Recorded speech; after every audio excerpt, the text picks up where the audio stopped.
Sure. Well, the chamber tracks what's called the retail sales tax. This is what's called a trailing indicator. We're looking back at the third quarter, and here we are almost at the end of the fourth quarter. 1% of the sales tax goes back to localities. The Virginia Department of Taxation reports how much goes back by locality so you can gauge the actual sales tax and sales activity based on that sales tax, that 1%.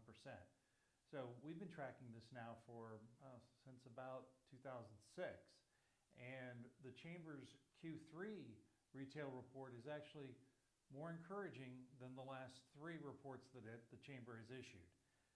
It is perhaps a harbinger of a shift in the wind. We're hopeful. The fourth quarter is generally a good quarter, but we always compare third quarter to third quarter and then fourth quarter to fourth quarter and then the year over year. So what we're looking at is how much sales activity is in the various localities compared to the third quarter last year or through the third quarter last year. I'm happy to report that we've hit the tipping point in all the localities.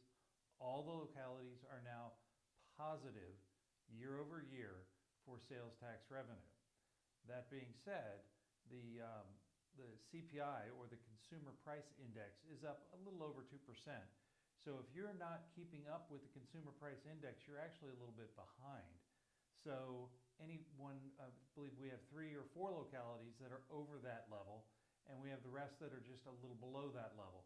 So we have to keep an eye on what we're doing and how we're doing it, and know that we continue to work hard to develop and retain our commercial base, because that's a critical part of our local economy. And you mentioned the fact that, or in the study it said that, or the findings it said that there's an increase, coming out of Q2 into Q3 and beyond. What kind of things are responsible for that?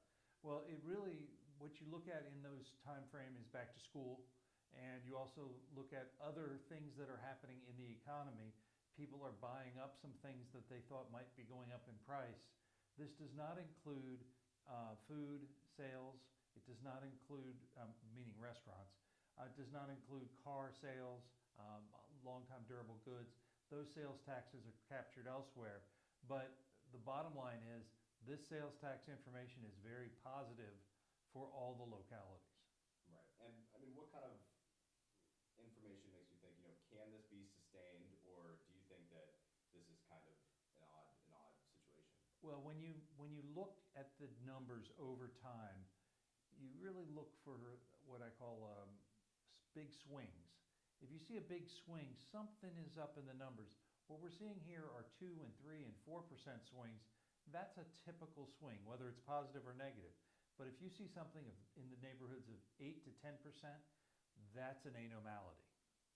And was there anything that kind of jumped off the page when you completed this as opposed to in years prior?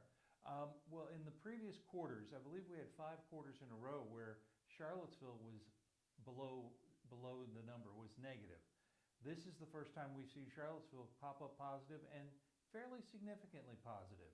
And that's good news for the city of Charlottesville and for merchants in Charlottesville. And do you anticipate this kind of being sustained into the fourth quarter? One report is not a trend. So you have to look for 2 or 3. So we're coming off 5 negative quarters for Charlottesville, 1 positive quarter. No one in business isn't an optimist. You don't get into business unless you have some optimism. Yes, we believe this will continue to grow our commercial base.